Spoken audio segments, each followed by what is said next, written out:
Eh oh, les lutins! Qu'est-ce que vous regardez comme ça? C'est le village des Farfadets. Et il se trouve à 1315 mètres d'ici. C'est pas tout près, dites-moi. Et là-bas, c'est le village des trolls. Ah, je comprends. Vous voulez savoir lequel de ces deux villages est le plus loin? Vous allez mesurer la longueur de ce sentier. Oh, ça va vous prendre des heures avec votre règle d'1 mètre. Oh là là! Son pas est beaucoup plus long que votre règle. Pour mesurer de très grandes longueurs, on a besoin d'unités de mesure plus grandes que le mètre. Il en existe plusieurs.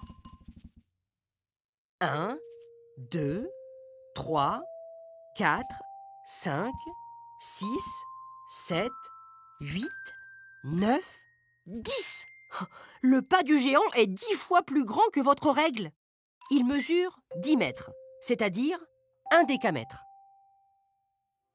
On a le mètre, M, le décamètre, D-A-M, 1, 2, 3, 4, 5, 6, 7, 8, 9, 10.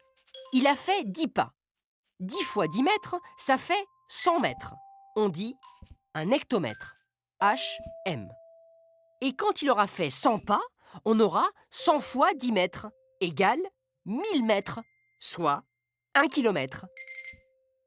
Le géant a fait 154 pas. Le sentier mesure donc 154 décamètres. Alors, quel sentier est le plus long? Tu as raison, Martin. Pour comparer ces deux longueurs, il faut les convertir dans la même unité de mesure.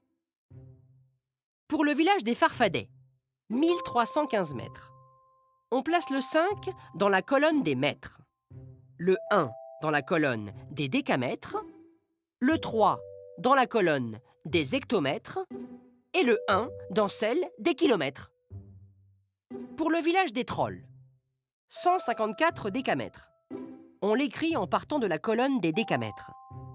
Un décamètre, c'est 10 mètres. Donc, 154 fois 10 égale 1540 mètres. Alors, quel sentier est le plus long? Sans aucun doute. Et combien mesure-t-il en kilomètres? Pour lire la mesure en kilomètres, tu lis le 1 des kilomètres, puis les mètres. 1 kilomètre, 315 mètres. Et 1 kilomètre, 540 mètres. Donc, quel sentier est le plus long? Oui, Joséphine, tu arrives à la même conclusion que Martin. Bravo, les lutins! Vous êtes drôlement calés sur les grandes longueurs, malgré votre petite taille.